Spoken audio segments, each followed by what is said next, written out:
Ya, kita masih di Green Talk dan ini saya ingin meminta closing statement dari masing-masing narasumber mengenai tata kelola sawit berkelanjutan. Mbak Tiur, mungkin apa yang harus diperbaiki, ditingkatkan, dan mungkin harapan ke depan? Saya rasa banyak hal telah disebutkan tadi dalam diskusi sebelumnya dan juga nanti. Namun saya mau menyarankan satu yang mungkin juga menjadi kendala bagi RSPO dalam berkontribusi untuk pengembangan sustainability practices di Indonesia, khususnya industri kelapa sawit, yaitu dibukanya secara transparan informasi di mana sebetulnya dan berapa sebetulnya palm oil yang beroperasi di Indonesia dengan data yang legal dari pemerintah. Itu karena sampai RSPO saat belum ini punya. kami tidak bisa mempunyai akses terhadap informasi tersebut. Oke, itu saja permintaan Mbak Tiur saat ini ya? Ya, betul. Karena itu akan membuka banyak sekali pintu untuk peluang-peluang positif yang lain. Ya, di sini ada Pak Bandung dan juga Pak Edi mungkin yang bisa memberikan data. Mungkin Pak Edi dulu. Baik, Mbak Rika, Bu Tiur. Jadi terkait dengan kelapa sawit berkelanjutan ini, mungkin saya menjawabnya nanti ya yang terkait dengan Mbak Tiur tadi. Jadi kita harus meletakkan bahwa kelapa sawit ini, tadi sudah saya sampaikan, kelapa sawit merupakan backbone perekonomian kita.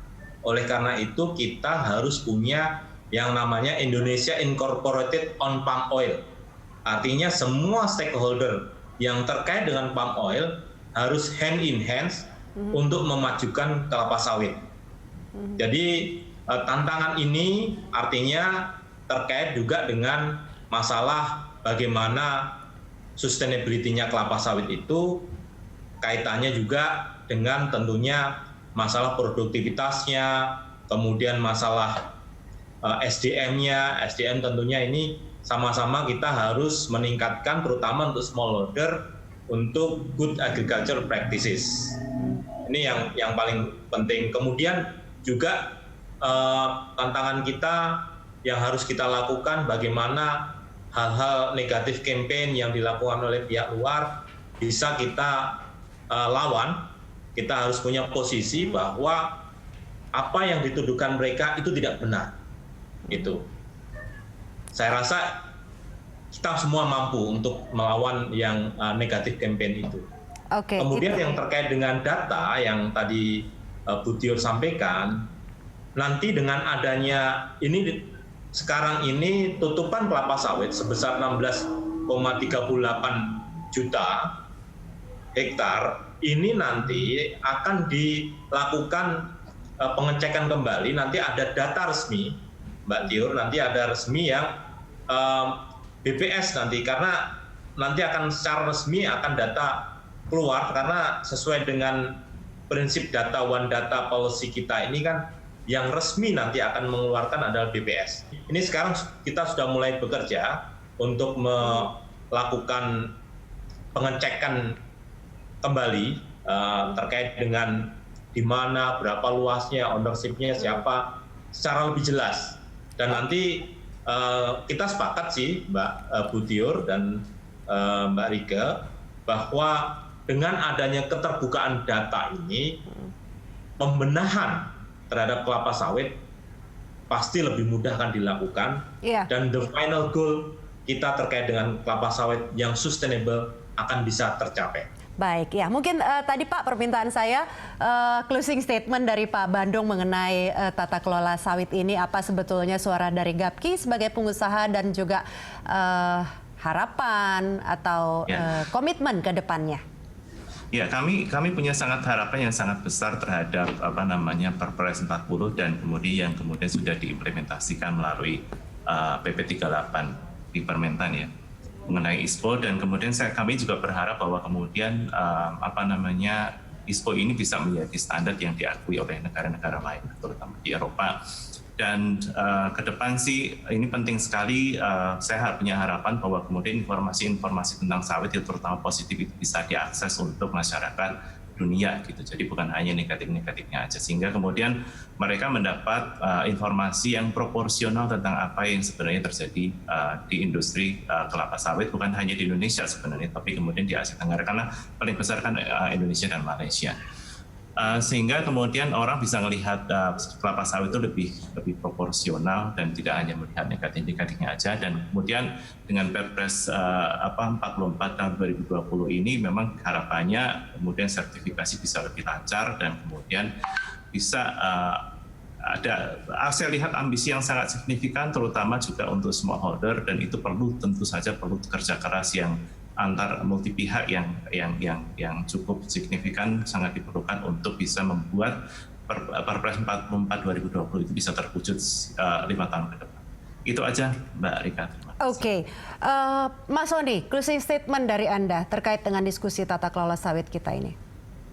Ada dua hal. Yang pertama, nasionalisme dan perdagangan itu selalu menarik, dan kita sepatutnya belajar banyak dari hasil referendum perdagangan bebas di Swiss.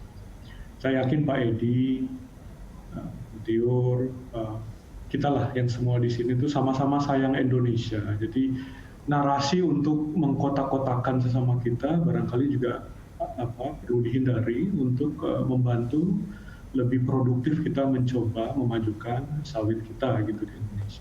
Harapannya itu memudahkan kita, tadi yang sudah dengan baik disampaikan Pak Edi, bahwa hasil referendum di Swiss itu membantu membuka mata banyak pihak di Eropa supaya sawit Indonesia lebih bisa diterima gitu. Dan tadi saya sampaikan, mudah-mudahan pada saat bersamaan juga jadi refleksi kita untuk memajukan itu. Jadi semangatnya lebih produktif.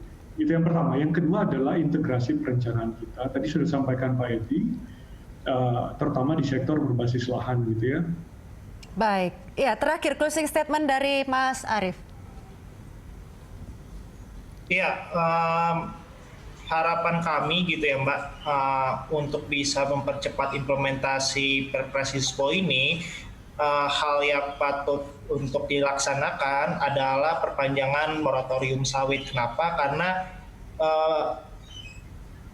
moratorium sawit ini, impres moratorium sawit ini, terdapat beberapa amanat yang bisa memperbaiki beberapa permasalahan tata kelola sawit yang dihadapi di Indonesia itu sendiri, seperti misalnya sengkarut perizinan, lalu juga seperti misalnya permasalahan legalitas yang dialami oleh petani gitu yang sampai sekarang masalahnya belum beres, hingga soal produktivitas dari perkebunan sawit kita itu sendiri. Sehingga kedepannya harapannya karena impres moratorium sawit ini itu akan habis di bulan September tahun ini, apabila pemerintah serius untuk memperbaiki tata kelola sawit secara keseluruhan, maka hal pertama atau titik awal yang perlu dilakukan oleh pemerintah adalah memperpanjang impres moratorium sawit.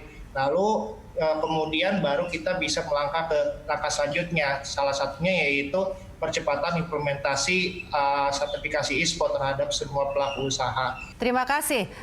Ini banyak sekali ya catatan, masukan, saran, rekomendasi. Ini semua pihak mungkin bisa mendengar, terutama Pak Edi ini ya Pak ya. Mungkin bisa disampaikan di level pemerintah pusat untuk perbaikan tata kelola sawit berkelanjutan kita.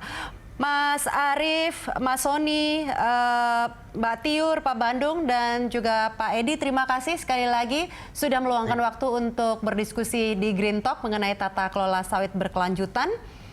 Sampai jumpa lagi di episode-episode selanjutnya. Pemirsa, sampai di sini Green Talk kali ini. Ayo jaga bumi, selamatkan masa depan kita.